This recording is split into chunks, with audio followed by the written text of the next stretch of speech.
நாகை வேடன் உறவுகளுக்கு வணக்கம்.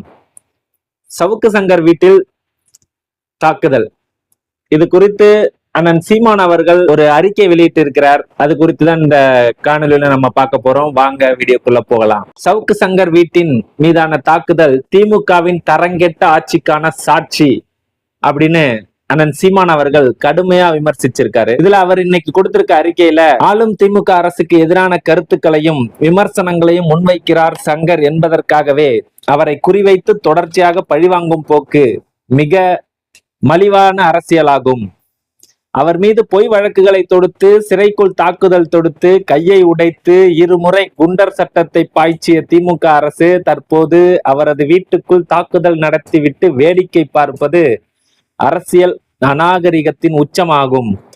மாற்று கருத்து முன்வைப்பவர்களையும் அரசியலில் எதிர் முகாமை சேர்ந்தவர்களையும் எதிரியாக பாவித்து அவர்கள் மீது அதிகாரத்தை கொண்டு அடக்குமுறை ஏவுவதும் சமூக விரோதிகளின் மூலம் அச்சுறுத்த முனைவதுமான இத்தகைய செயல்பாடுகள் வெளிப்படையான சனநாயக படுகொலை எனவும் ஆட்சியாளர்களின் மறைமுக அனுமதி இல்லாமல் காவல்துறையின் துணை இல்லாமல் இத்தகைய தாக்குதல் நடத்தியிருக்க வாய்ப்பே இல்லை எனவும் எல்லோராலும் அறியப்பட்ட தம்பி சவுக்கு சங்கர் போன்றவர்களுக்கே இந்த நிலை என்றால் பொதுமக்களுக்கும் எளிய மனிதர்களுக்கும் இந்த ஆட்சியில் என்ன பாதுகாப்பு இருக்கிறது? வெட்கக்கேடு.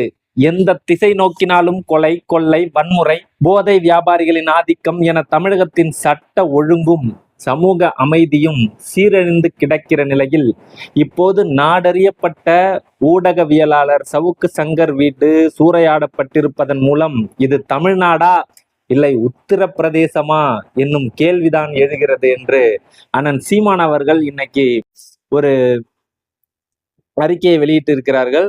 4 ஆண்டு கால ஆட்சி, நாற்றம் எடுக்கும் நாசகர ஆட்சி.